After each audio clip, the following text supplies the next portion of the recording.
Assalamualaikum warahmatullahi wabarakatuh. Perkenalkan, nama saya Helmi Septiningsih Gula dari Prodi Manajemen Fakultas Ekonomi dan Bisnis dengan NIM 2892450138. Nah, pada video kali ini saya akan mempresentasikan tentang manajemen perbankan.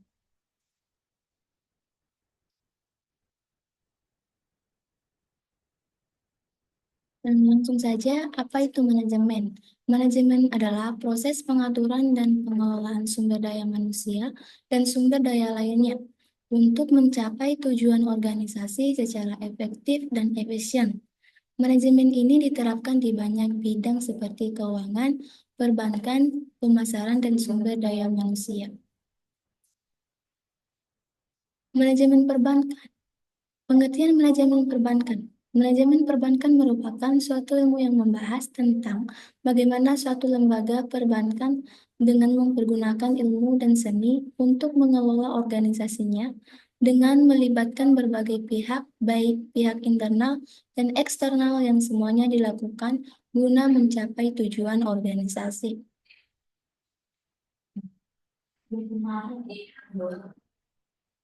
Tujuan dan fungsi manajemen bank. Tujuan utama pengelolaan bank adalah tahun 1992 tentang perbankan pada bab 2 pasal 4 yang berbunyi, perbankan Indonesia bertujuan menunjang pelaksanaan pembangunan nasional dalam rangka peningkatan pemerataan, pertumbuhan ekonomi dan stabilitas nasional ke arah peningkatan kesejahteraan rakyat, mengkoordinasikan unsur-unsur kegiatan perbankan dengan menghasilkan keuntungan. Dengan demikian, manajemen bank memastikan sistem interaksi yang optimal dan organik dari elemen-elemen tersebut. Dasar pendapat ini tertuang dalam Undang-Undang Nomor 10 Tahun 1998 tentang perubahan atas Undang-Undang Nomor 7. Sekarang fungsi manajemen bank. Fungsi manajemen bank yang pertama yaitu menyusun rencana usaha, baik jangka pendek maupun jangka panjang, termasuk menetapkan target atau sasaran usaha yang ingin dicapai. Fungsi yang kedua yaitu menyusun struktur organisasi berdasarkan bidang usaha atau jasa maupun volume kegiatan. Fungsi yang ketiga yaitu menggerakkan atau menggunakan segenap sumber daya bank, terutama sumber daya manusia dan dana yang dikelola. Fungsi yang keempat yaitu melaksanakan pengawasan terhadap aktivitas bisnis bank.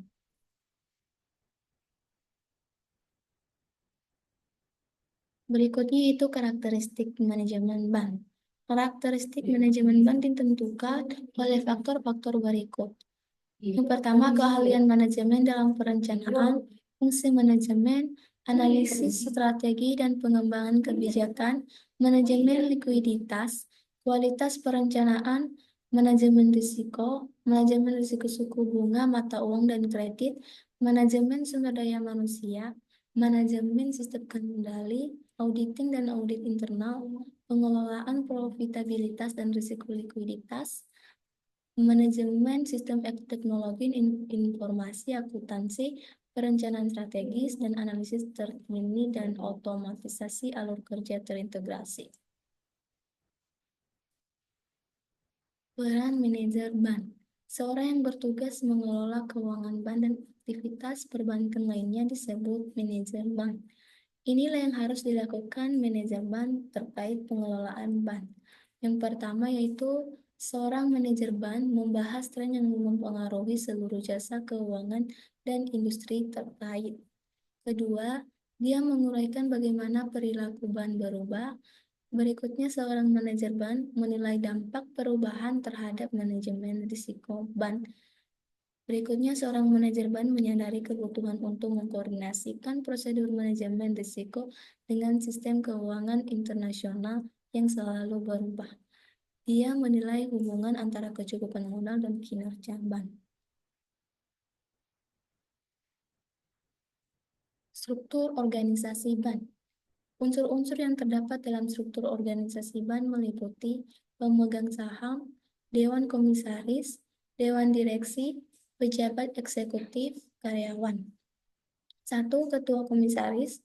Seorang ketua komisaris adalah pihak yang memiliki saham terbesar atau saham mayoritas, dengan begitu diangkat menjadi ketua komisaris.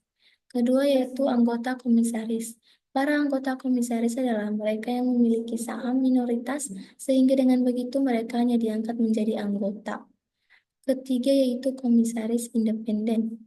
Komisaris independen adalah seorang komisaris tidak memiliki saham, namun ditunjuk untuk menjadi komisaris independen karena faktor-faktor kapasitas, kepemilikan ilmu, dan pengalaman dalam bidang tersebut telah diakui mampu memberikan masukan kepada pihak Dewan Komisaris dalam setiap pengambilan keputusan, terutama keputusan-keputusan yang diusulkan oleh pihak manajemen perusahaan komisaris. Manajemen perbankan. Manajemen perbankan meliputi beberapa, diantaranya adalah manajemen pengelolaan dana bank, keuangan, dan juga manajemen sumber daya perbankan.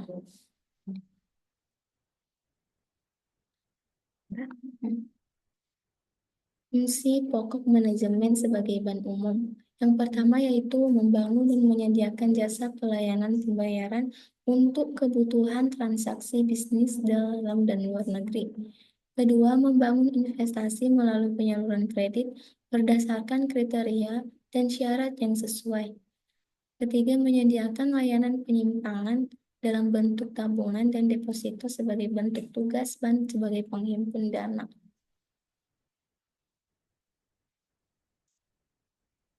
Teori rahasia bank.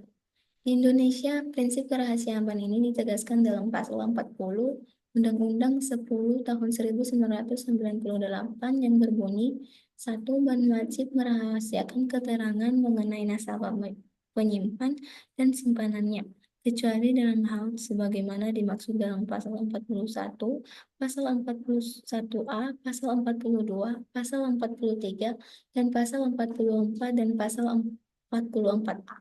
2. Ketentuan sebagaimana dimaksud dalam ayat 1 berlaku pula bagi pihak terafiliasi. Menurut Hidayatullah M.A. Nasution menjelaskan terdapat dua teori tentang rahasia ban. Yang pertama yaitu teori rahasia ban bersifat mutlak atau absolute teori, yaitu ban wajib menyimpan rahasia nasabah yang diketahui oleh ban karena kegiatan usahanya dalam keadaan apapun. Kedua, teori rahasia ban bersifat nisbi atau relatif, yaitu ban diperbolehkan membuka rahasia nasabahnya untuk suatu kepentingan mendesak, misalnya demi kepentingan negara atau kepentingan umum.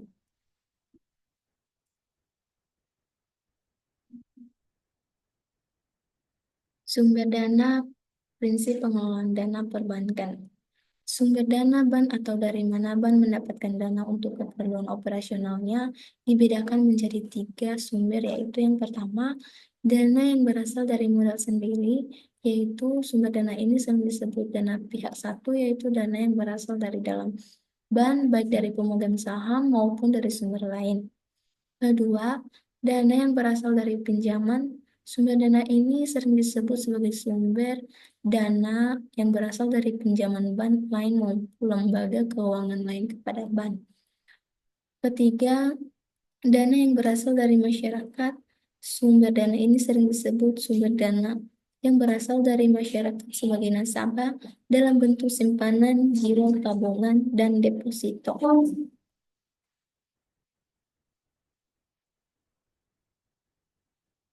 Teori manajemen likuiditas perbankan. Manajemen likuiditas perbankan adalah kemampuan suatu lembaga perbankan dalam memenuhi kebutuhan yang bersifat jangka pendek. Kemampuan tersebut meliputi antara lain, yang pertama, kemampuan menyediakan dana pada saat nasabah memerlukan penarikan dana depositonya. Kedua, kemampuan menyediakan dana pada saat memenuhi permintaan kredit tanpa ada penundaan. Ketiga, kemampuan suatu perbankan dalam menjaga kondisi aktivitas operasional tetap likuid. Dan ada beberapa teori yang berhubungan dengan likuiditas perbankan, yaitu yang pertama, theory of shiftability to the market. Kedua, the anticipated income theory. Ketiga, commercial loan theory. 4. Teori Doctrine of Asset Shiftability. Time deposit atau deposito berjangka dan perhitungan bunga.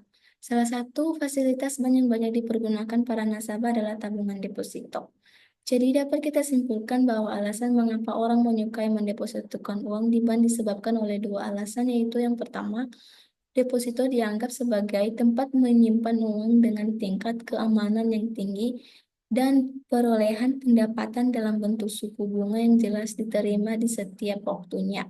Dan kedua, penabung deposito biasanya uangnya dijamin oleh pemerintah, terutama jika bank tersebut tergabung atau anggota dari lembaga penjamin simpanan. Perhitungan jasa giro. Giro atau demand deposit merupakan sejumlah dana yang disimpan di suatu perbankan dan di mana dana tersebut dapat ditarik berdasarkan permintaan seseorang, di mana penarikannya itu biasanya dapat dilakukan dengan mempergunakan cek. Dana giro ini dapat diambil kapan saja berdasarkan keinginan pihak yang bersangkutan, sehingga ia sering disebut dengan checking account. Manajemen perkreditan. Kata kredit berasal dari bahasa Latin, yaitu creder, yang diterjemahkan sebagai kepercayaan atau credo, yang berarti saya percaya. Kredit dan kepercayaan atau trust adalah ibarat sekeping mata uang logam yang tidak dapat dipisahkan.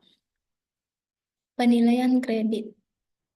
Dalam memutuskan pemberian kredit atau melakukan pencairan dana melalui kredit, maka ada beberapa hal yang harus dipikirkan baik oleh kreditur atau juga debitur. Secara umum, itu sudah menjadi penilaian umum, yaitu yang biasa dikenal dengan 5C.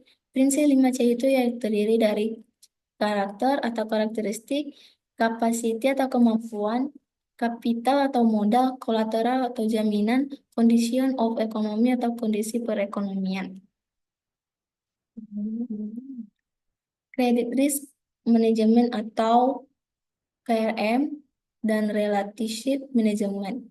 Credit risk management memiliki tanggung jawab utama dalam bidang mengendalikan risiko kredit, memiliki tanggung jawab mengelola dan menyelesaikan kredit yang bermasalah, memiliki tanggung jawab dalam manajemen portofolio kredit, berfungsi dalam menetapkan suatu sistem ukuran, penilaian atau parameter scoring sistem, serta alat analisis yang bisa atau layak digunakan.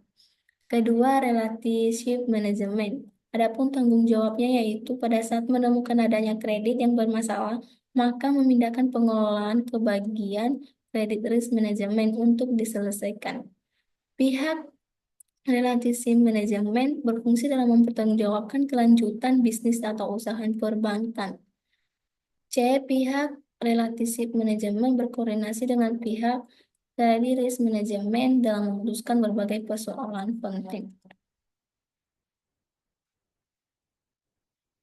Kolektibilitas kredit dan pengawasan kredit. Secara umum ada dua jenis kredit berdasarkan kualitas, yaitu kredit performing, kredit non-performing, kolektibilitas kredit dan pengawasan kredit.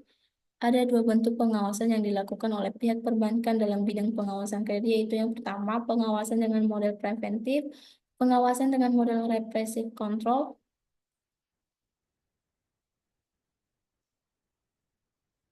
Unsur-unsur kredit. Secara umum ada 6 unsur-unsur kredit yang dijadikan sebagai bahan kajian, yaitu yang pertama, kepercayaan, kedua, waktu, ketiga, risiko, 4, prestasi, 5, adanya kreditur, 6, adanya debitur. Jenis-jenis kredit dan jangka waktunya yang pertama yaitu kredit berdasarkan jenis. Kredit berdasarkan konsumtif kredit, kredit produktif atau investment kredit, kredit perdagangan. Kedua, kredit dengan jangka waktu. Yang pertama yaitu kredit jangka pendek, kredit jangka menengah, kredit jangka panjang. Dan yang ketiga yaitu kredit berdasarkan jaminan. Udah itu tadi. Udah itu. Kesimpulannya yaitu bank dan lembaga keuangan berperan penting dalam perekonomian memfasilitasi transaksi, investasi, dan pertumbuhan ekonomi. Saran untuk meningkatkan kinerja bank dan lembaga keuangan meliputi lebih teliti dalam menganalisis kredit, menjaga koordinasi antara regulator Bank Indonesia dan OJK, serta memberikan pelayanan optimal dan tanggap terhadap nasabah. Baik, demikianlah presentasi video dari saya. Jika ada kesalahan, kesilapan saya mohon minta maaf. Terima kasih.